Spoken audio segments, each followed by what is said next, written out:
Olá pessoal, bom dia, tudo bem? Vamos fazer a nossa live do sábado. E eu vou falar hoje, só um tema leve, né? Eu vou falar hoje sobre vida e pesquisa no direito, né? Com um jovem talento do magistério, o professor Gabriel Marques, realmente um professor encantador, meu colega lá na Universidade Federal da Bahia, no programa de pós-graduação em Direito, também professor da Faculdade Baiana de Direito, um talento. E vocês vão entender o que eu estou dizendo assim que ele entrar. Ele já entrou aqui, eu vou puxar. É para mim uma honra falar com esse talento da nova geração. Vamos aguardando. Está conectando. Tchan, tchan, tchan, tchan, senhoras e senhores. Vocês todos aqui, o professor Gabriel Marques, este talento do direito constitucional, um jovem talentosíssimo mesmo, que tem sido cada vez mais reconhecido pelo alunado como realmente um dos expoentes dessa nova geração. Que bom a gente poder fazer essa live no sábado pela manhã, a gente bater um papinho, um papo leve sobre um tema extremamente importante para as nossas vidas, que é justamente vida e pesquisa no direito. Senhoras e senhores, estamos aqui. Eu aprendi nessa netiqueta que quando a gente abre, a gente tem que ficar falando para caramba, o pessoal perceber quem já está ao vivo e pedir para quem já entrar também apertar os coraçõezinhos aí, né? Porque esses coraçõezinhos fazem com que haja mais uma repercussão, muda o algoritmo. Então, quem estiver aí nos ouvindo nesse momento, clica os coraçõezinhos para eu poder dar a palavra finalmente ao meu jovem e talentoso colega Gabriel. Bom dia, meu amigo. Bom dia, grande Rodolfo. Obrigado, meu amigo, por esse convite. Você que é essa pessoa gentil, assim, essa pessoa maravilhosa, sensacional, todos admiramos. Você que é um nome aí de gerações de admiradores em todos os lugares que a gente pode imaginar. Então, eu queria começar agradecendo a sua gentileza por esse convite, meu amigo, porque é uma grande oportunidade estarmos juntos aqui e usar esse meio digital para a gente tentar, pelo menos, matar um pouco da saudade, né? Do presencial. É verdade. A gente está nesse campo no programa de pós-graduação em Direito lá da UFBA, temos aulas também lá na Faculdade Baiana, na pós-graduação lá do Censo, e ter a oportunidade de conversar contigo, que eu sou seu admirador. Você eu que sou, rapaz. Você é da geração que já vem depois da minha, e eu vejo brilhando toda vez que os alunos dizem: olha, o professor Gabriel vai ser nosso paranif, patrono, alguma coisa assim. Que lindo! Eu acho sensacional, sabe? E eu fico muito orgulhoso de ver aí uma turma nova, talentosa, dedicada realmente à academia, à pesquisa, né, nessa reflexão. Tive a oportunidade de te ouvir falando também no evento lá da Matra. Você disse: olha só que ótimo, para mim é um prazer ver esse jovem que tem esse vozeirão bonito assim. Eu sou barítono, mas ele é baixo. Ele não é baixo profundo, ele é baixo brilhante, que é um pouquinho assim, acima. E eu fico assim, a sua voz assim, bonitona. Vai ter a oportunidade de conversar. Mas, meu querido, vamos aí bater esse papo já. O pessoal está entrando sábado de manhã. Sempre tem uma concorrência de grandes lives aí ao vivo. Mas essa live eu vou deixar gravada aqui também no IGTV, vou baixar lá no meu canal no YouTube, vou ter a oportunidade de outras pessoas terem acesso a isso, mas aí eu quero deixar o papo livre. É mais ou menos um estilo que eu estava conversando com o Fred, uma live leve, né? Vamos bater um papo sobre vida e pesquisa e direito. Então a bola está com você, você fala e eu vou dando pitaco. Então, vamos lá. Então, para começar, assim, além de agradecer por essa oportunidade mais uma vez, eu queria dizer assim para todo mundo qual foi a razão desse tema, né, Rodolfo? A gente pensou num tema interessante para tornar a conversa mais agradável, né, mais leve, num sábado de manhã. E qual foi a razão de escolher esse tema, vida e pesquisa em direito? Porque, na verdade, é um tema que é muito vinculado à minha própria trajetória. A ideia da pesquisa acadêmica, a ideia da pesquisa jurídica, né? Eu costumo dizer o seguinte, meu amigo, que tem muitas pessoas que têm perfis múltiplos. Eu acho que o Rodolfo é um dos maiores exemplos que eu conheço da multiplicidade no perfil. Então, meu amigo Rodolfo aqui é conhecido na magistratura, é conhecido na docência, na música, né, na poesia. Mas, assim, tem outras pessoas que acabam escolhendo alguma área específica de atuação porque acabam se afeiçoando mais a essa área. E foi o meu caso. Eu queria contar um pouquinho dessa trajetória para quem está assistindo aqui a nossa live, né? Que é uma trajetória muito vinculada à pesquisa jurídica. Sempre foi, na verdade, desde assim, eu diria, Rodolfo, que desde metade da faculdade em diante, eu comecei a perceber que pesquisar juridicamente era algo que me atraía. Mas eu não sabia muito como fazer isso, né? A gente fica ainda meio tateando, tem muita educação, né? Aí eu fui tentando fazer artigo, tentando escrever sobre temas jurídicos interessantes, assim, tentei fazer concursos de monografias, participar de concursos de monografias, mas eu percebia que, assim, era tudo muito na tentativa e erro, né? Tentava uma vez, aí acertava. E isso é uma constante. Ó. Só para dar um complemento ao pessoal, porque eu tenho certeza que todo mundo que assistir vai se apaixonar por você na sua história, porque é uma história apaixonante. Quero dizer, inclusive, que o pessoal da Faculdade Baiana de Direito lançou, inclusive, uns podcasts contando a vida. O primeiro foi com o Fred, o segundo com o Daniela, e o terceiro foi com o Gabriel. Né? E tá muito legal, tem uma turma muito boa lá, Daniel Nicori, Daniela Portugal. Vale a pena conhecer o professor Ivaldo Brito. Então, foram podcasts que eu quero divulgar, porque realmente são muito interessantes para conhecer um pouco. E essa história que está lá, eu quero trazer para cá, porque você tinha, no início, um sonho de ir, talvez, para o Ministério Público, não foi? Eu vi direitinho, mas a coisa lá era paçoca no ônibus? Como é que Rapaz, Rodolfo, essa história é muito engraçada. Eu contei no podcast. Né? É uma história muito curiosa. Assim, quando eu era aluno na graduação, eu tinha um costume... Você fez a graduação de quando a quando? Só para explicar para o pessoal. 2001 a 2006, na Federal da Bahia. Né? Olha, então perceba, ó, olha como eu sou velho. Eu fiz a graduação de 91 a 94 lá. E em 95 eu já estava como juiz e como professor. Né? Mas eu só fui ensinar na UFO, porque eu fui para iniciativa privada, eu só fui para ensinar na UFO no mestrado em 2004 e na graduação em 2006, quando você estava saindo. E já estava, eu me lembro muito da gente conversando, eu e Fred, especificamente, dizendo, olha, este cara vai fazer a pós-graduação na USP, esse menino é um talento. Mas antes de chegar nessa história, vai contando aí, vai contando. Vamos lá. Aí foi entre 2001 a 2006, né? Eu fiz a graduação na Federal da Bahia. E nessa época, Rodolfo, eu lembro que eu não tinha carro. Eu só fui ter carro bem depois, né? E aí eu pegava um ônibus, para quem mora em Salvador, talvez seja um ônibus familiar, que é o Vale dos Rios e Xerpe R4. Acho que muita gente conhece esse ônibus, essa linha, né? O R4. Muita gente chama de R3, R4, depende da preferência aí. E eu pegava esse ônibus diariamente para poder ir para o Costa Azul. Meus pais moravam no Costa Azul, morava com eles, né? Em direção à Graça, que é onde fica a faculdade. E todo dia, Rodolfo, a parte mais engraçada era essa. Todo dia eu tinha um ritual de, ao voltar para o ponto de ônibus, eu passava, tinha uma banca de revistas e de jornal, que vendia paçoquinha. Olha, a Alessandro falou que conhece esse ônibus, tá vendo? Vendia paçoquinha, vendia jornal, enfim, né?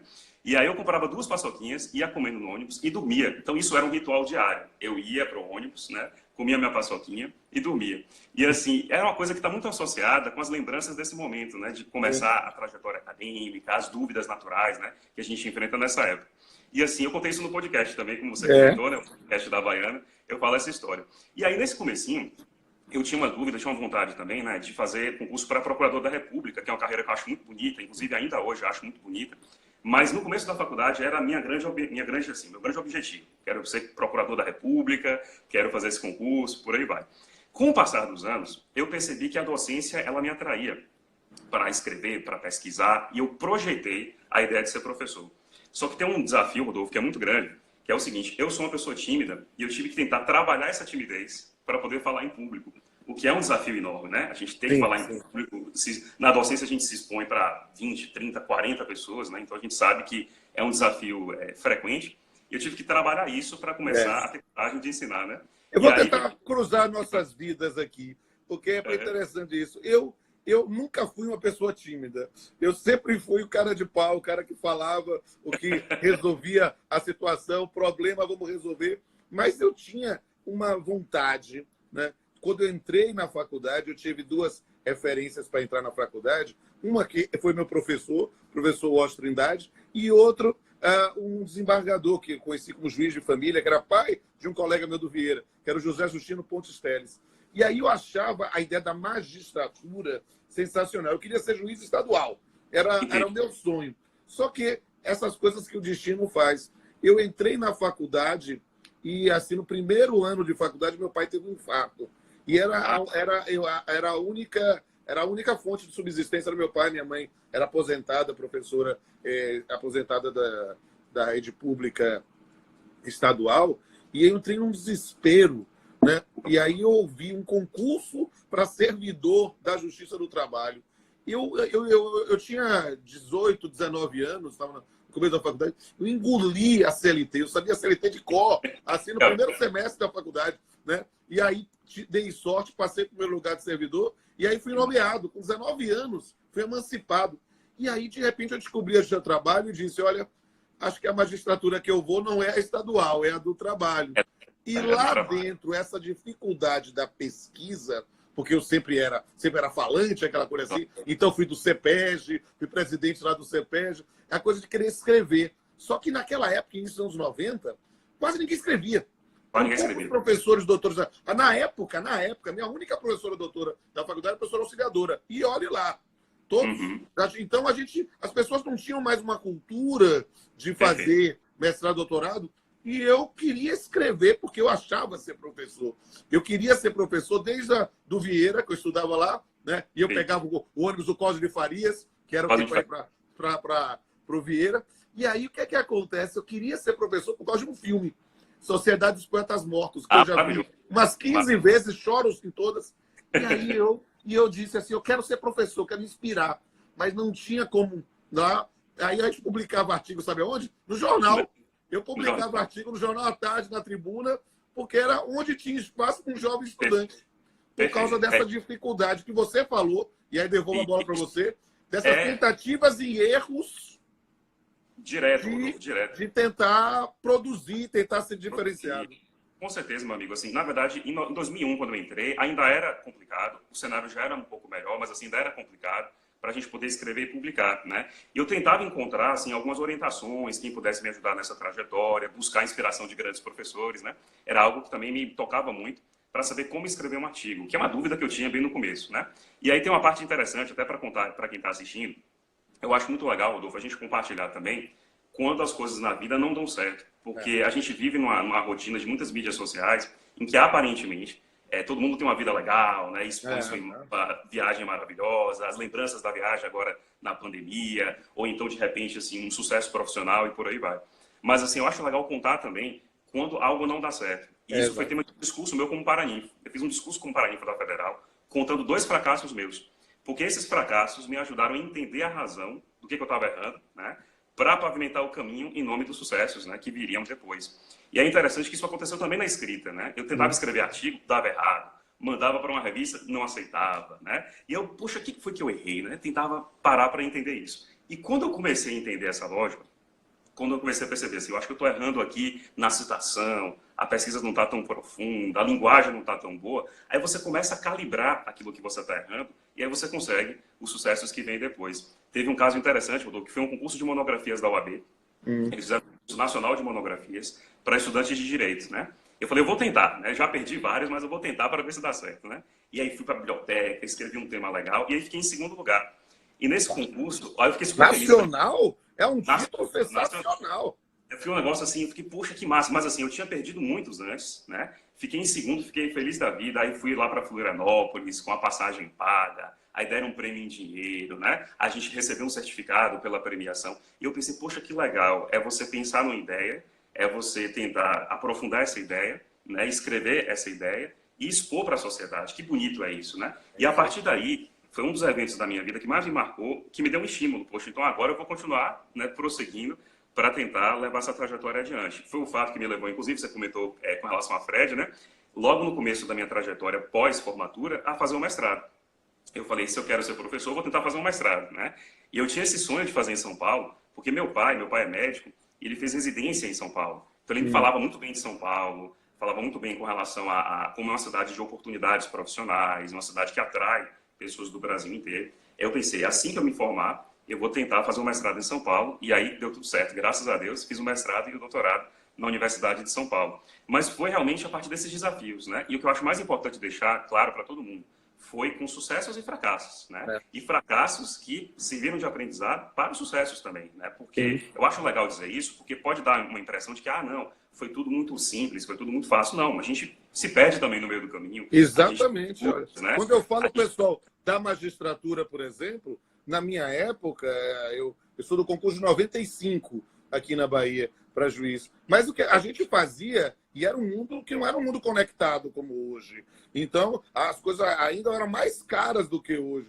Então, eu me formei em 94, eu queria ser professor, e aí eu disse, olha, eu não tinha ninguém que pudesse me indicar ainda na UF para aquele outro modelo do nosso mestrado, hoje, absolutamente hoje transparente, mas no final, na época, não tinha essa fama. E aí, o que aconteceu? Eu fui tentar a sorte. E era servidor da Justiça do Trabalho, fiz a seleção, e digo com liberdade, sem conhecer ninguém, porque uma colega minha, que estava formando comigo, disse: olha, o meu namorado está fazendo mestrado na PUC de São Paulo.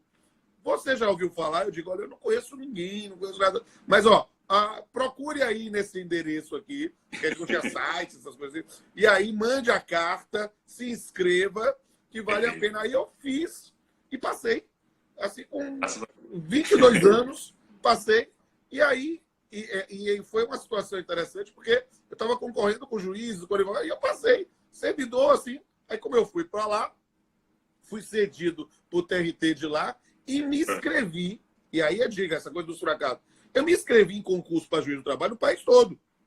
Mas do Rio Grande do Sul até abriu na época, tinha aberto no Ceará, na 7ª região. Aí eu fui, aí chamava isso de TR-Tour. A gente saía de ônibus rodando para ir fazer prova coincidia.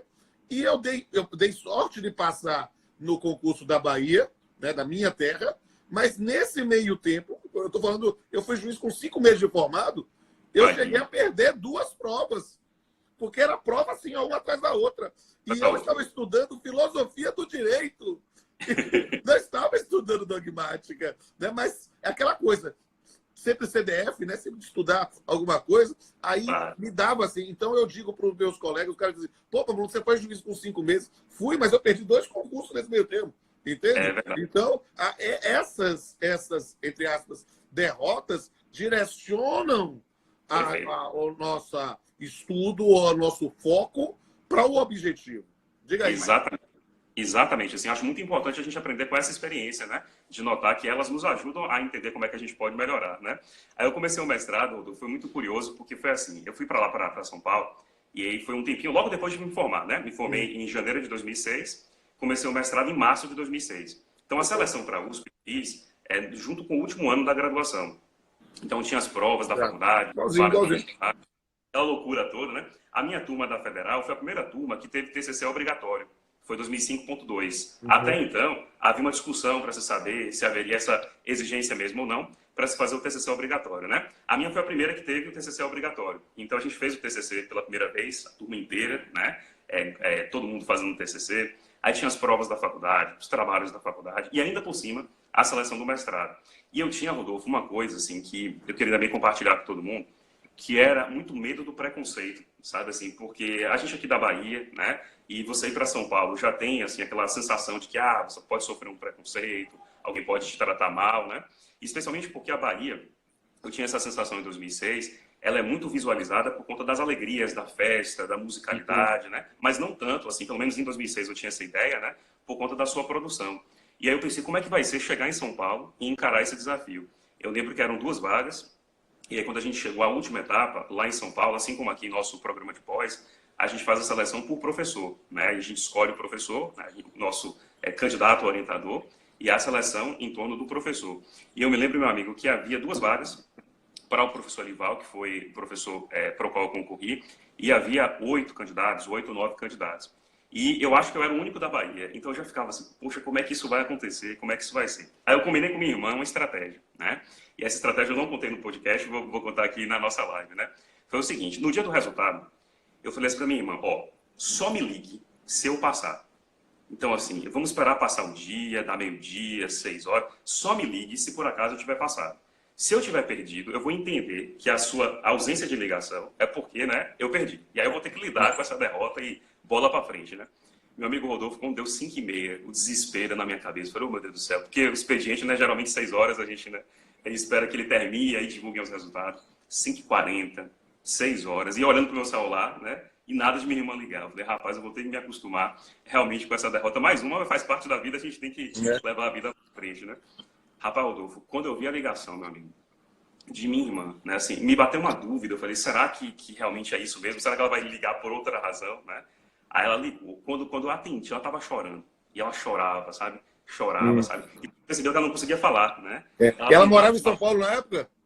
Não, ela morava aqui em Salvador. Ela mora até hoje aqui. a minha família toda mora em Salvador. Então eu fui o primeiro da família que tentou, assim, fora meu pai, né, que fez no passado a experiência em São Paulo, mas eu fui o primeiro, né, dos filhos, a ir para São Paulo depois. Então todo mundo em Salvador na expectativa, ela me liga chorando, né, e não conseguia falar direito, aquela emoção toda. E aí, falei, pô, que maravilha, deu certo, né? E aí começou essa nova jornada, que era tentar encarar a pesquisa em São Paulo como um nordestino em São Paulo, né, e tentando encarar esses desafios. E eu tinha uma sensação muito grande de que eu era um representante da Bahia lá, sabe? Assim, poxa, eu pensava... Eu entendo né? perfeitamente Não isso, é? porque Assim, 10 anos antes eu tive a mesma sensação. mesma sensação, E eu né? morava ali pertinho, eu morava ali na Frecaneca, né? Eu Sei, ia sei, andando até o Lago São Francisco para a biblioteca, que era sensacional, e sei, depois sei. ia de Buzu até lá, a Perdizes, onde estava a PUC, onde eu fazia. Era isso mesmo. Exatamente. Eu morei na casa de minha prima, ela me abrigou lá, que ficava na Zona Leste, né? E eu pegava o ônibus ou o metrô, né, diariamente para a faculdade, para o Lago São Francisco. Mas eu tinha uma sensação assim, poxa, as pessoas, quando pensarem na Bahia, tem que pensar em tudo que a gente já tem de bom, né, na musicalidade, na alegria, no carnaval, nas festas todas. E também, eu pensei também naquilo que a gente pode fazer juridicamente, né? Então tinha essa sensação, uma cobrança pessoal muito grande. E aí eu fiz da faculdade, Rodolfo, uma experiência de, diariamente, eu ia para a biblioteca de manhã, aí ficava lendo, fazia meus resumos, né? Aí saía para almoçar, aí voltava para a biblioteca, né? Então, assim, quando eu volto à faculdade hoje, sempre que eu vou a São Paulo, eu volto à faculdade para poder matar um pouco dessa saudade. Eu olho as arcadas ali, né, do São Francisco, e lembro o quanto eu estudei ali, sabe, assim, em cada Eu sei salinha, perfeitamente. né? Assim, a gente tem essa sensação E eu vou dizer, você, que bom que você tinha uma prima, alguém que podia fazer. Eu fui lá sozinho. E aí, não ir sozinho, você sabe, não sei se você sentiu essa sensação do que eu digo da solidariedade, da nordestinidade. demais. Eu estava trabalhando lá como servidor da X, não é porque o pessoal estava ganhando muito pouco, né? Então era o dinheiro para pagar a hospedagem, o dado, o livro eu ia pegar na biblioteca, não sei o quê. E aí eu ia comer, eu comia numa padaria, que era perto de onde eu morava, que tinha o PF. E eu era atendido sempre por um baiano e por um alagoano. Dois senhores, um branco, outro negro, e os dois me olhavam lá, eu quietinho, porque dinheiro curto, não sei o quê. E aí eles viam que às vezes eu ficava chorando. Aí ele chegava sem, sabe, sem falar nada. Pegava um pedaço de pão a mais e botava numa... É muito lindo isso, né? Isso é muito lindo, assim. É um negócio que é bonito, Rodolfo. Assim, eu tinha isso também, tinha um restaurante próximo, também era atendido por um baiano. A gente sabe que houve uma migração muito forte, né, do Nordeste para São Paulo, uma certa época. E assim, eu me lembro que tinha essa... O fato de você falar com sotaque já traduzia uma simpatia, né? Então, quando eu falava assim, eu vou querer tal prato, aí ele falava assim, você é da Bahia? Eu falei, sou. E você também é? Também sou. Aí falava da cidade dele, da família dele, de como ele chegou ali. Né? E você vê que São Paulo é uma cidade que encarna um espaço para muitos sonhos, né? Muita gente foi para ali para tentar uma vida melhor, para tentar dar uma condição melhor para sua família, né? Em vários aspectos, pessoas com mais carência, com menos carência, pessoas ricas, pessoas pobres, né? Isso. E aí eu para lá, e aí, Rodolfo, eu me lembro que, assim, era uma época, eu ganhava a bolsa da CAPES, porque a CAPES tem as bolsas, né? Mas nunca foram bolsas altas, né? Sempre foram bolsas um valor abaixo do recomendado. Na época, era R$ 940. E a gente viveu um mês com R$ 940. Né? Em São Paulo, que é uma cidade que tem um custo de vida mais alto, era apertado, né? Então, assim, para mim, eu lembro que tinha meses que sobravam R$ 30, assim. Aí eu juntava, né? Juntava R$ 30, né? Juntava R$ 20. Não é o que sobrava, né? Porque eu gastava meu dinheiro com transporte, com xerox de livro, né? De capítulo de livro, ou então com alimentação. Meus pais ajudavam também, né? Então eles queriam ajudar. Eu não queria sobrecarregá-los, porque eu tinha uma sensação de que eu sou o filho mais velho, né? Então somos 3 lá em casa, eu, Guga e Bela. Então eu não queria sobrecarregá-los financeiramente. Então, eles ajudavam com as despesas de minha prima, que aumentaram por conta da luz, da água, né? Uma ajuda de custo. Mas assim, meu pai falou, vou fazer um cartão de crédito para você poder usar lá quando você quiser. Eu não usava, sabe? Se ele fez o cartão, eu não usava. É claro. Porque eu queria viver da Bolsa CAPES, né? Que é uma bolsa, né, que, como eu falei, o valor é baixo, mas eu não queria sobrecarregá-los financeiramente. E foram começando, né? E uma sensação, Rodolfo, primeiro dia que eu entrei para uma sala de aula, né? O prédio do São Francisco, do Lago São Francisco, é um prédio histórico. Então, ele tem salas muito antigas. Então, quando eu entrei na sala, né, e que eu olhei, assim, o ambiente da sala, as homenagens da faculdade, eu pensei, meu Deus, a responsabilidade, mais uma vez, né, de estar aqui nesse espaço. E o professor Elival, meu professor orientador, ele tem um programa de monitorias, que a gente chamaria aqui na Federal da Bahia do tirocínio, né? O tirocínio do...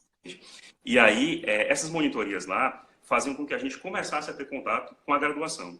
Eu me lembro como se fosse hoje, o primeiro dia que eu entrei na sala. Meu amigo, coração aqui, porque eu sou uma pessoa tímida, então coração na boca, a boca seca, sabe, assim, o nervosismo, a preocupação de falar uma palavra errada, né? E uma turma atenta olhando para você, né? Na expectativa do que você traria naquela exposição. E, Rodolfo, fiquei tão nervoso, que eu tive várias vezes a dúvida se docência realmente era o meu caminho. Porque o nervosismo não era tão grande, sabe, assim, de ficar com a mão gelada, e eu tomava água, a boca ficava seca, um negócio impressionante. A gente fica nervoso, né? O que aconteceu? Quando eu percebi, numa aula dessas, de monitoria, era uma aula assim, de meia hora, era pra gente começar mesmo, né? Começar a ter contato com a turma, então meia hora, supervisionado, né? Quando eu comecei a perceber que quando eu saía da sala, quando eu saía da aula, me dava uma alegria, sabe assim, uma felicidade de ter transmitido para alguém conhecimento, né? Transmitido lições interessantes. Eu pensei, poxa, eu acho que é realmente esse campo aí que eu quero atuar, né? E aí começou a surgir a ideia de que seria a pesquisa... A sensação de quando você ministra uma aula e o aluno ou aluna chega para você e faz já uma construção em função do que você falou, e aí você diz assim, gente, eu fui entendido. A sensação de ser entendido é uma sensação, sabe, que é maravilhosa. É uma explosão no seu coração, porque a pessoa começa, olha, a pessoa entendeu perfeitamente o que eu falei. Ou seja, houve aqui a transmissão do conhecimento. É a sensação de ver uma árvore crescendo, de ver um filho nascendo, de ver um livro surgindo. É isso mesmo, Rodolfo. Assim, eu me lembro que isso ficou marcado para mim. Eu falei, poxa, que sensação boa, que alegria. E eu queria ler mais, conhecer mais, para poder compartilhar mais também, né? Para poder levar esse processo com a riqueza maior. Meu amigo, eu lembro de outra cena.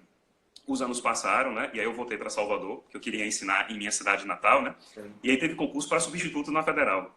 Olha, essa história, Rodolfo, foi uma história, assim, incrível. Da série, assim... eu não sei se é coincidência, né? Para alguns é a manifestação divina, para alguns, assim, a gente pode dar várias explicações para isso. Mas é uma história surreal. Eu vou contar aqui para todo mundo que está assistindo, que é impressionante. Eu estava me preparando já em Salvador para fazer o concurso para substituto na Federal da Bahia. E aí o concurso tem os pontos do edital, né? Divulgação do edital com pontos da prova. E no dia sorteia um ponto para que você faça a aula daquele ponto específico, né? Aí tá, eu estava no domingo preparando minhas aulas. O que a gente faz geralmente? Prepara a aula de cada ponto, né? Se prepara para cada ponto e torce para cair aquele ponto que você acha que está mais preparado. Geralmente a gente faz assim, né? Meu pai, que não é da área jurídica, meu pai é médico, ele passou pela sala, me viu estudando, né? Ele falou assim, você está estudando o quê? Eu falei, pai, concurso para substitutos, pontos da prova, um desses vai cair amanhã, só que a gente não sabe qual será. Rodolfo, ele pegou o papelzinho, deixa eu ver os pontos aí, não conhece nada de direito, viu, Rodolfo? Deixa eu ver os pontos aí. Eram 10 pontos. Ele falou, rapaz, algo está me dizendo que vai cair nacionalidade. E aí, saiu. Aí na hora eu falei assim, na dúvida, né, já que ele falou que algo está dizendo que vai cair nacionalidade, eu vou preparar todos os pontos. Mas na dúvida, em nacionalidade... Não creio nas bruxas, mas lá existem, né? Não é? Eu vou dar uma atenção especial. Meu amigo, dia seguinte fui fazer a prova. Sorteio dos pontos, todos os candidatos preparados. Quando eu sorteei meu ponto, Rodolfo, quando eu abri, veio um arrepio, meu amigo, assim, da cabeça aos pés, nacionalidade. E assim, era um ponto que eu tinha preparado muito, sabe? Assim, porque eu falei, de repente, essa dica aí, né, divina, né? Eu vou me preparar. E aí eu fiz uma aula, consegui passar e comecei a ser substituto na Federal. E aí eu tive o contato com mais responsabilidade ainda, que era você gerir uma turma sua, né? Porque na monitoria você está atuando numa turma que é de um orientador, que é de responsabilidade de outra pessoa. Na graduação você tem sua própria turma, né? E aí foi aquele desafio, como seria, né, você enfrentar essa realidade. E eu era muito novo também, então, porque eu comecei essa carreira cedo, né? Logo depois da formatura, eu tive que fazer o mestrado. E aí, meu amigo, eu me lembro de uma cena, na Federal já, que eu estava dando aula, e por alguma razão, eu acho que na semana seguinte eu tinha que ir a São Paulo, fazer algum tipo de atividade lá. Eu não poderia dar aula naquela outra semana. E eu avisei a turma, falei, pessoal, próxima semana, excepcionalmente eu vou ter que me ausentar, porque eu tenho um evento lá em São Paulo, mas na sequência a gente retoma a nossa programação. E eu falei assim, um aviso na turma, não é para ninguém se deslocar para a faculdade sem necessidade. Quando eu falei isso, Rodolfo, eu nunca vou esquecer isso. Foi a única vez na minha vida que aconteceu isso, né? Mas quando eu essa frase, eu ouvi, assim, na sala, o pessoal dizendo assim, oh, assim, um lamento, né? Um lamento por não ter aula. E aí, eu falei assim, meu Deus do céu, que coisa linda. Quer dizer, eu imaginava que trouxesse até uma alegria, né? Poxa, vou poder dormir um pouco mais, poder, né? Mas houve um lamento, lógico, que a gente sabe que tem pessoas que também ficaram felizes por não ter aula, É claro. evidentemente. Sim. Mas houve um lamento, assim, no geral, de pessoas que sentiram o fato de que não teriam aula comigo, né? E aí foi outro recado que eu pensei, poxa, eu acho que realmente essa é a trajetória que eu quero seguir, né? De estudo, É. de ensino, para tentar levar para as pessoas o máximo de conhecimento que eu puder, sabe? Não, cara, Eu acho e que isso isso me é marcou demais. sensacional. É um Agora eu quero negócio que depois que você é me mande esse seu discurso de paraninfia que você conta dos fracassos, que eu acho que eu vou me humano, inspirar nele. Porque eu humano, acho que a humano. gente, às vezes, a gente inspira as pessoas com os nossos triunfos, mas a gente faz as pessoas efetivamente se moverem quando a gente conta das nossas derrotas, das Exatamente. coisas, sabe? É, Eu costumo dizer assim, sabe, de momentos que me entristeceram, né, na minha carreira acadêmica, né? Por exemplo, quando eu fiz o concurso para a UFBA, eu estava num momento muito peculiar da minha vida. Eu era juiz em Eunápolis, né? Aqui esse perto de da Porto Bahia, né? Seguro, e eu pegava 10 horas de ônibus. O aeroporto de Porto Seguro não era bom ainda, né? Então aí eu ia toda semana. Eu era professor da FACS, professor titular desde 2000, né? E aí eu foi a época que foi uma coisa assim que eu disse, olha, que coisa interessante. Eu saiu uma decisão do CNJ, né, na época, dizendo que os juízes poderiam acumular com a iniciativa privada, né, Claro, para ficar numa mesma situação do Ministério Público. Né? E claro. eu era Uhum. professor, eu tinha sido professor da Católica. Para eu ir para a FACS, para ser professor titular, eu tive que pedir demissão da Católica, ensinei na Católica até 99. Né? Aí, em 2000, eu assumi na FACS, sempre fui muito bem tratado lá, já comecei como professor titular, né? Então foi ótimo. Assim, eu não queria sair, mas eu tinha o sonho de voltar para a UFBA. Quando surgiu a decisão, né? Eu nunca tinha ensinado na UFBA, nunca tinha ensinado. É, Eu era aluno, fui da graduação lá, mas meu pai tinha se formado lá, eu me formei lá, eu queria voltar àquela instituição, por mais que eventualmente nos maltratem, a gente tem a coisa do servir. E aí eu vou fazer esse concurso, porque saiu a decisão, agora eu posso acumular. Mas eu não estava me preparando para a prova. A verdade é essa, eu claro. estava cansado fisicamente. Mas eu vou fazer a prova. Vou fazer a prova. Era em civil, matéria que eu dominava. Vamos lá. E aconteceu do meu resultado eu ficar em segundo lugar. E era uma vaga Mar- só. Fiquei em segundo Maravilha. lugar, 12 centésimos de diferença. Eu disse, mas Olha, olha, não é da vontade. Vamos ver. E aí eu parei para pensar, olha, se eu fosse assumir agora, eu ia ter que largar a fax, ia ser as dificuldades do serviço público. Eu estou aqui em Eunápolis, a gente vê colegas que tiveram dificuldade na própria UFBA por causa dessas situações, ou o indivíduo pedia licença. Eu ia poder pedir licença no começo da faculdade. claro. E aí eu deixei a coisa rolar. Em janeiro de 2006, saiu minha remoção para Salvador. Fui ser juiz na primeira vara do trabalho de Salvador. 20 dias depois saiu minha nomeação para a UFLA.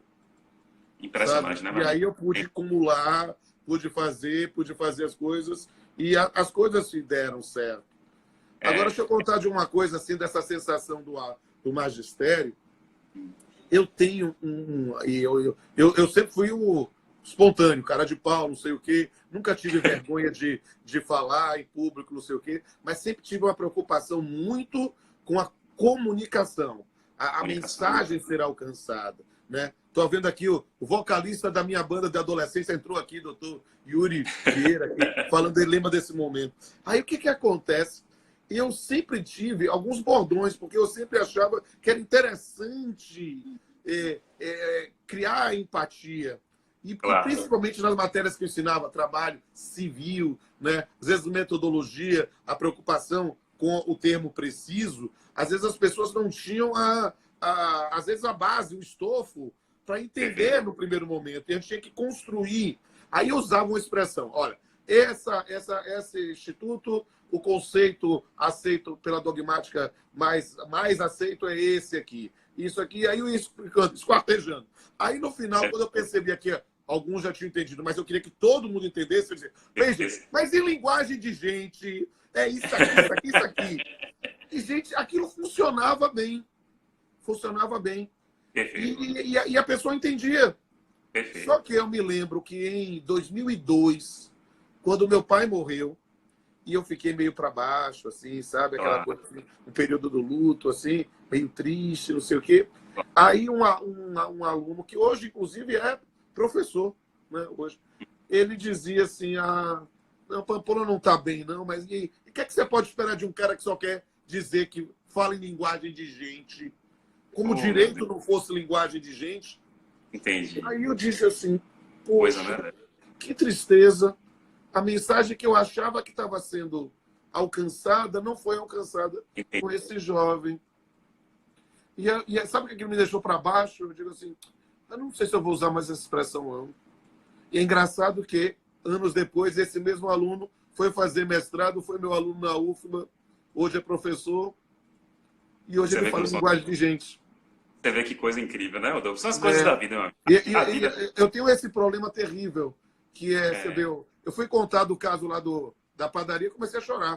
Por quê? Porque amigo, mas a emoção faz parte da vida. Eu tenho um dom e uma maldição, que se chama memória.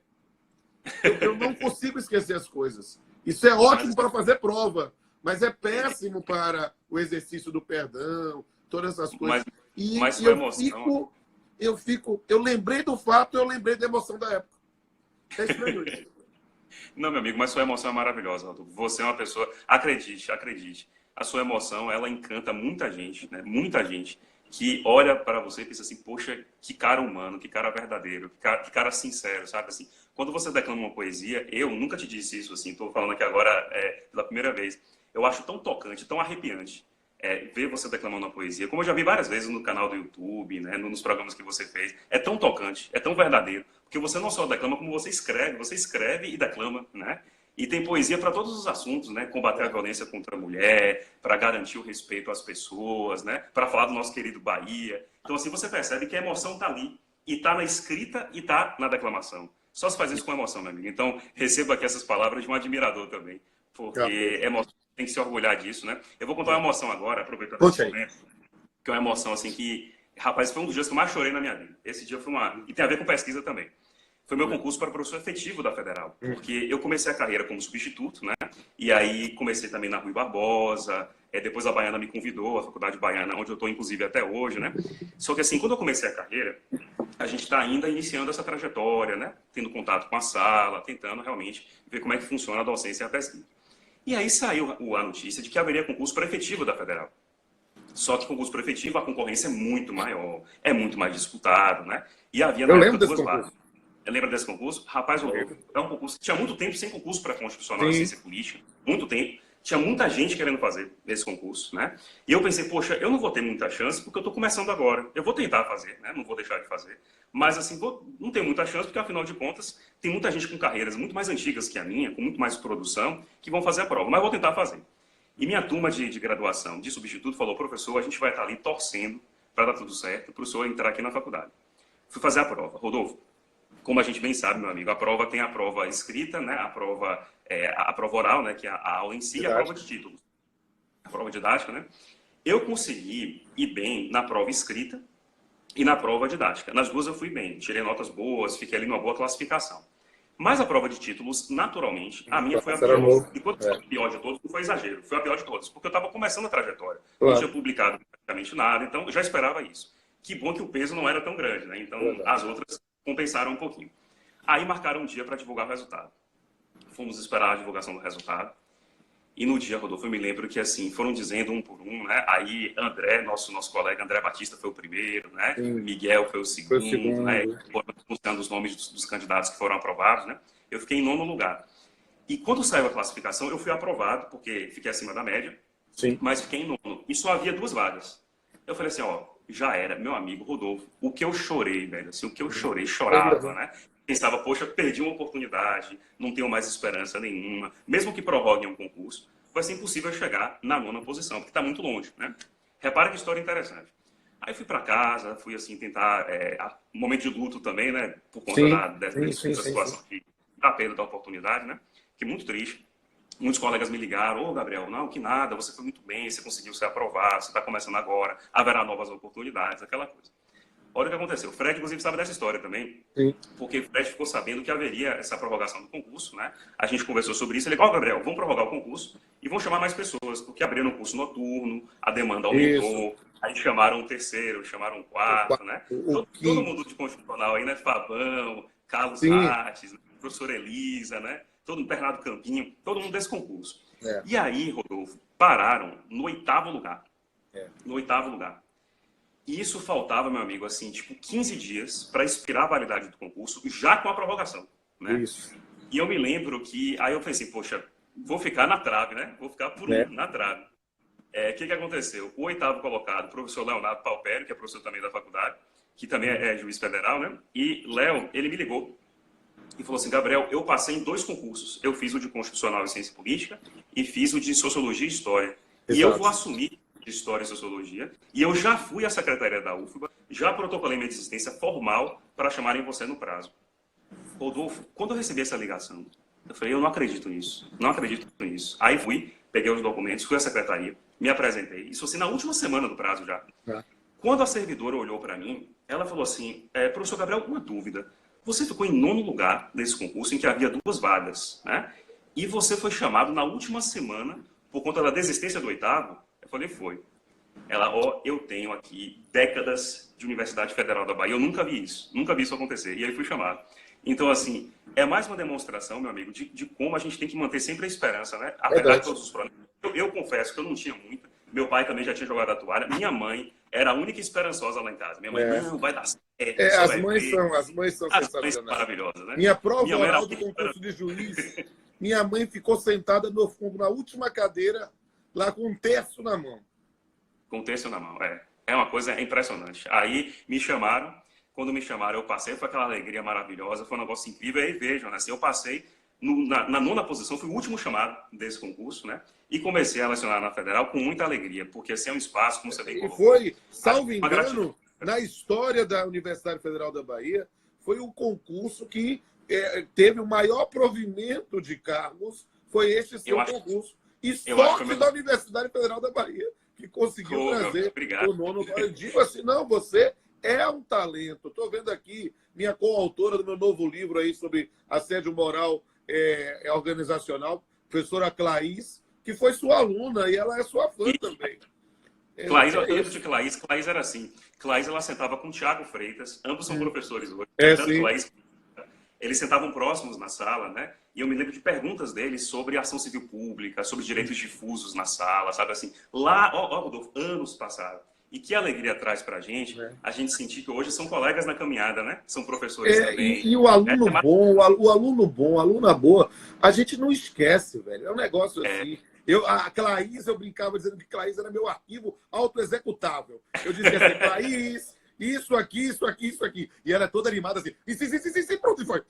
E é sensacional. Olha o Thiago aqui, ó. Thiago entrou aqui, acabou de entrar aqui. Um abraço para Thiago, tá vendo? Eles sentavam próximos na sala. Eu lembro até, Rodolfo, até hoje, quando eles comentaram assim: poxa, Gabriel, um dia a gente quer ser professor também, como é que vai ser e tal. Então é muito legal você ver isso, porque a docência tem, Rodolfo, eu acho que você também compartilha dessa ideia, meu amigo. A docência tem um alcance que a gente nunca imagina, assim, uma palavra que a gente diz, um exemplo que a gente comenta, né? Alguma frase que a gente coloca, você nunca sabe onde é que vai chegar em alguém. Com a live agora, a gente não sabe quem vai ver essa live até, né? Exatamente. Pode ser uma pessoa em outro lugar, em outro país até, que viu essa experiência. E ver o quanto é bonito você estar na sala, de verdade, ali nessa... Eu já escrevi há muitos anos um poema que eu fiz em homenagem a um dos meus saudosos pais acadêmicos, que é o professor Edivaldo Boaventura. Eu fiz um poema uma vez para o Dia do Professor, e dizendo que a parábola, o magistério é a parábola do semeador. A gente joga semente, a gente não sabe quem vai ser a terra boa, mas quando é terra boa, quando frutifica, você diz que todo esforço, toda a tristeza, toda a remuneração ruim, toda a coisa valeu a pena. Valeu a pena. Ela é sensacional. E aquela frase que Calmon gostava muito de repetir, eu não lembro qual foi o jurista francês que falou, que nós, professores, somos para os nossos alunos gigantes. Mas não um gigante bíblico, opressivo, Golias. Não, Claro. eles são gigantes, nós somos gigantes para eles. Para quê? Para que eles subam nas nossas costas e vejam onde a gente não vai. Eu estou com 48 anos, tive um infarto com 32. Eu tenho consciência da finitude. Então, para mim, cara, sabe, ver nos nossos alunos, nos nossos colegas que foram nossos alunos, né, o brilho, quer dizer, você falou de alguns aí que são, eu amo, não tenho problema dizer que eu amo, né? Batista foi meu colega no Colégio Militar. Eu estudei no Colégio Militar 2 semanas. 2 semanas. Eu fiz 2 amigos pro resto da vida. Batista e Durval, hoje, meus colegas, e foram meus alunos. Quer dizer, Miguel Calmon, que foi o segundo do seu concurso, é um filho para mim. Miguel, o pai dele morreu. O pai dele morreu no casamento dele. Quem entrou no lugar do pai dele fui eu. Quer dizer, essa sensação de olhar para a pessoa, perguntar como ela está e esperar a resposta, é só de quem aprende a amar de verdade. E o magistério permite isso. É isso mesmo, amigo. Eu concordo absolutamente, Rodolfo. Eu já te vi, inclusive, numa formatura uma vez. Eu não lembro agora qual foi a turma exata, mas você subindo numa mesa e assim, reproduzindo a cena da Sociedade dos Poetas Mortos. Sim. Salvo engano, a minha memória é o dom e maldição. Então, vou puxar aqui. Formatura da Unifax 2003. Tá vendo aí? Ó? Eu tava lá, assisti essa cena. Eu falei, que coisa encantadora. Porque é realmente a mobilização, é o carinho, é a sensação de afeto que a gente transmite, né? E aí o tempo foi passando, meu amigo, e eu percebi, Rodolfo, aí vem uma parte bem curiosa. Eu sempre tive várias funções ao longo da vida, né? Então eu era professor e fui advogado também. Eu era professor e aí fui assessor no Ministério Público, professor e depois assessor no tribunal. Mas eu sempre mantive a docência, né, como uma atividade muito querida, paralela a outras atividades, né? E aí, em 2016... Então, 10 anos depois do mestrado, 10 anos depois de formar, eu fiz uma escolha em 2016, que é uma escolha que ela não é tão comum assim na esfera jurídica brasileira, né? Que é a escolha da dedicação integral à pesquisa e à docência em direito, né? Na verdade, na Federal, eu não sou dedicação exclusiva na Federal, eu sou professor da Federal e da Baiana, né? Mas eu costumo dizer assim, que eu tenho dedicação integral à pesquisa e ao ensino, porque eu só faço isso, me dedico a essas atividades, né? E assim, eu percebi que de 2016 para cá havia projetos que eu tinha guardado nas minhas gavetas assim de projetos, né? E que eu não conseguia levar adiante. Eu queria um dia ensinar no programa de pós-graduação, queria um dia ter os meus mestrandos e doutorandos, queria publicar com mais qualidade, né? E aí, de 16 para cá, é que eu consegui começar a fazer isso com mais intensidade. Então, me tornei, né, de alguns anos para cá, professor em dedicação exclusiva. Então, essa rotina do contato com os alunos, tirar dúvida. Eu recebo mensagem no WhatsApp para tirar dúvida de orientando do mestrado sábado, né? Aí converso com a galera, aí a gente faz encontro no Zoom, a gente bate papo, porque assim, é muito legal. Claro, como toda atividade, a gente tem que criar alguns limites para a gente não ficar exaurido, né? A gente sabe disso, né? Mas, assim, eu comecei a perceber que é um ambiente no qual eu me sinto muito bem, né? E eu quero o máximo que eu puder colaborar para a gente poder ajudar a melhorar o nosso direito constitucional, fazer pesquisas interessantes, apontar caminhos para que a gente possa melhorar os nossos problemas, né? Eu acho que a gente também está aí com relação a gente tem essa responsabilidade, né? De apontar nessas trajetórias.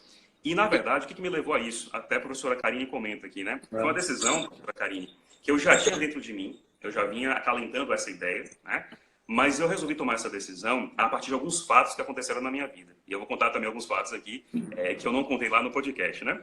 Um desses fatos, Rodolfo, foi quando, há muitos anos, eu tinha uma rotina tão puxada, né, de várias atividades simultâneas, na assessoria e na docência, que quando começava a semana, às vezes eu tinha, por exemplo, assim, um turno livre. Por exemplo, eu vou ter livre essa semana uma quinta de noite, né? Ou então eu vou ter livre essa semana uma quinta de manhã, por exemplo, né? E todos os outros ocupados. E a gente sempre preocupado de fazer o melhor, né? Querer fazer o melhor trabalho possível nessa correria. Aí, com tanto cansaço, certo dia, eu peguei o elevador. Nessa época eu morava num prédio, no 10º andar. Eu peguei o elevador e era de noite já, umas 10 da noite. Rodolfo, eu dormi em pé no elevador.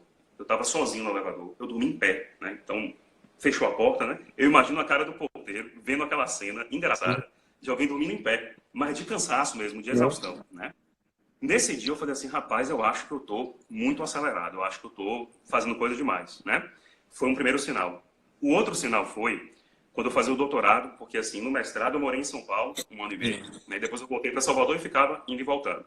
O doutorado, eu já morava em Salvador, já tinha trabalhos aqui, então eu ia e voltava no mesmo dia para as matérias. Eu ia terça de manhã cedo, de madrugada, chegava lá terça de manhã, assistia as matérias o dia inteiro e voltava terça de noite. E trabalhava aqui segunda, trabalhava quarta, toda semana, era muito cansativo. Para você ter uma ideia, Rodolfo, eu deixava meu carro no estacionamento do aeroporto, né? E aí eu brincava até com o rapaz, ó, meu carro não vai ficar aqui nem 24 horas, porque eu vou deixar aqui 3 da manhã, né? E eu pego ainda hoje 11 da noite, quando eu voltar lá de São Paulo. E aí o que aconteceu? Num desses dias, né, que pegando o carro, voltando para casa, Avenida Paralela, para quem não conhece aqui em Salvador, nossa avenida maior, mais movimentada, mas de madrugada ela fica bem vazia. E eu dirigindo, sozinho, depois de um dia muito cansativo, né? Comecei a dirigir, Rodolfo, pisquei. Quando eu pisquei, eu acordei na outra faixa. E assim, não aconteceu nada, né? Graças a Deus, eu podia ter matado uma pessoa, gerado um acidente, né? Não aconteceu nada. Mas quando aconteceu isso, aí eu lembrei, eu falei, olha, eu já dormi em pé no elevador, né? Eu já dormi no carro agora, né? Em questão de poucos segundos, eu poderia ter gerado um acidente, poderia ter morrido sem nem perceber nada, né? Então, assim, eu vou tomar uma decisão na minha vida assim que eu puder, para tentar fazer menos atividades, né, e me dedicar àquilo que me faz brilhar os olhos e mexer com o meu coração, que é a docência, né? E aí eu construí esse planejamento. Vejam só, isso aconteceu só em 2016, né? Foi o momento que eu consegui, na verdade, me tornar professor em dedicação exclusiva. Mas, assim, havia esses sinais ao longo da trajetória, em 2013, em 2014, né? E eu fui juntando isso tudo para tentar mudar essa rotina. E aí, em 2016, eu fiz essa escolha. E, ao mesmo tempo, Rodolfo, sem saber se seria uma escolha definitiva. Poxa, será que um dia na vida eu vou querer voltar a fazer concurso para procurador da República? Será que um dia eu vou querer mudar de carreira, né? Eu tenho amigos que comentam, Gabriel, eu acho que você teria o perfil para tal carreira ou tal outra carreira e por aí vai. Mas eu digo assim, gente, cada dia mais eu tenho uma sensação de que eu me encontrei nesse universo, sabe assim? Eu estou no espaço que eu me sinto mais feliz, que eu acho que é o que é mais importante para a gente, né? Felicidade, encontrar a realização, fazer os projetos que a gente deseja, né? E aí, para mim, foi essa história. E eu faço, assim, com muito carinho. Eu costumo dizer assim, são escolhas que a gente tem que fazer na vida, né? Que tem sempre os lados bons e ruins, não tem jeito. Mas, para mim, Rodolfo, no balanço, assim, eu acho que a quantidade de coisas boas, ela é muito maior, né? Do que a quantidade de coisas ruins. Nem sempre a gente tem o retorno que a gente gostaria, a gente sabe disso, né? Mas, assim, no geral, Rodolfo, o carinho que eu tenho, o respeito dos alunos, a vontade de prosperar, o fato de eu me sentir testemunha do sucesso dos meus alunos, sabe? Assim, até comentei isso no discurso que eu falava com você, que eu quero no futuro, cada vez mais, como eu já faço hoje com Claísa, com o Thiago, por exemplo, né? Mas, assim, cada vez mais me sentir num palco, né? Assim, na verdade, como se fosse, assim, na plateia que admira o palco da vida dos meus alunos, sabe? Assim, porque eu fico feliz com isso, né? De alguma forma, você ajudou a criar um pouquinho daquele processo. Você colocou um tijolinho ali, né? O esforço deles é sensacional. Eles que chegaram nesse patamar. Mas você se sente feliz. Olha, pelo menos um pouquinho a gente ajudou a construir uma nova geração. Isso é encantador. Isso é motivador. É a melhor retribuição que nós podemos ter no magistério. E eu digo com absoluta liberdade. Eu sou um cara que tem uma característica da pluralidade. Eu não consigo ser somente uma única coisa. Mas eu fico dizendo que eu estou magistrado há 25 anos. Mas eu sou professor, sabe? Eu decidi desde o começo ser professor. Agora, ser professor comigo me faz também ser escritor, ser cantor, ser poeta, ser apresentador, ser tudo ao mesmo tempo agora, né? Com paixão, métodos, prioridades, mas sempre, sabe, buscando, porque são coisas que a gente faz na vida. Eu não esqueço, por exemplo, quando eu não tenho mais, agora não tem mais jeito, estou ficando velho mesmo. Mas quando eu tinha cabelo grande, cabelo no meio das costas, um rabo de cavalo, coque, uma barba grande, às vezes, era ser sempre para dizer, olha, gente, você não precisa ser do mesmo jeito para você poder ir para o direito.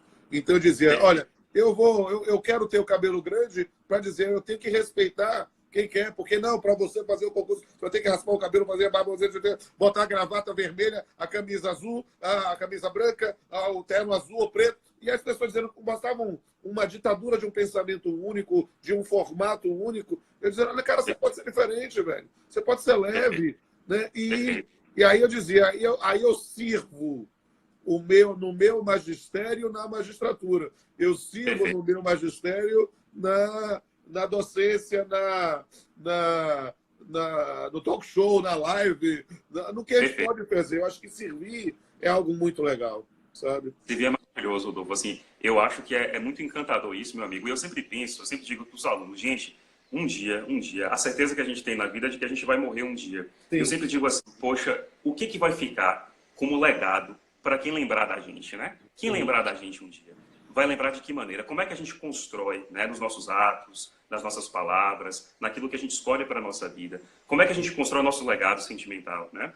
E eu acho muito bonito, Rodolfo, quando a gente vê pessoas que deixaram uma marca tão significativa e que a gente lembra nossos familiares, nossos pais, nossos avós, né, nossos amigos, né? Que quando a gente pensa neles, a gente pensa assim, poxa, alguns já deixaram esse plano físico, mas deixaram um legado tão bonito, tão presentes com a gente o tempo inteiro, né? Tomando um café, ouvindo uma música, assistindo uma cena de um filme, lembrando de uma passagem da vida. Verdade. Então, meu amigo, eu acho que tem que fazer a nossa parte para que a gente possa, de alguma maneira, também ser lembrado com essa alegria, né? Com pessoas que passaram por esse mundo, ajudaram a despertar novas vocações e deixaram uma sementinha aí de que a gente pode ser uma sociedade mais inclusiva, mais respeitosa, menos desigual, né? Você sabe que isso é uma coisa que eu incorporo, inclusive, principalmente na minha poesia, sabe? Porque eu fico dizendo, olha só, quem conviveu comigo vai talvez lembrar da minha aula. Quem ler meus livros vai aprender, mas depois que eu passar, se eu não tiver discípulos que atualizem com a precisão, pode se perder. Perfeito. Quando eu faço eu acho isso maravilhoso da arte. Quando eu faço uma música, quando eu faço um poema, quando eu faço uma live que vai ficar eternizada aqui, eu deixo um testemunho para aqueles que eu não vou conhecer. Por quê? Porque aquilo a palavra ensina e o exemplo arrasta. A minha poesia, quando sai de mim, deixa de ser minha e passa a ser do mundo. O nosso testemunho deixa de ser nosso e passa a ser para todos aqueles que o conheceram. Eu acho que isso que é sensacional, querido.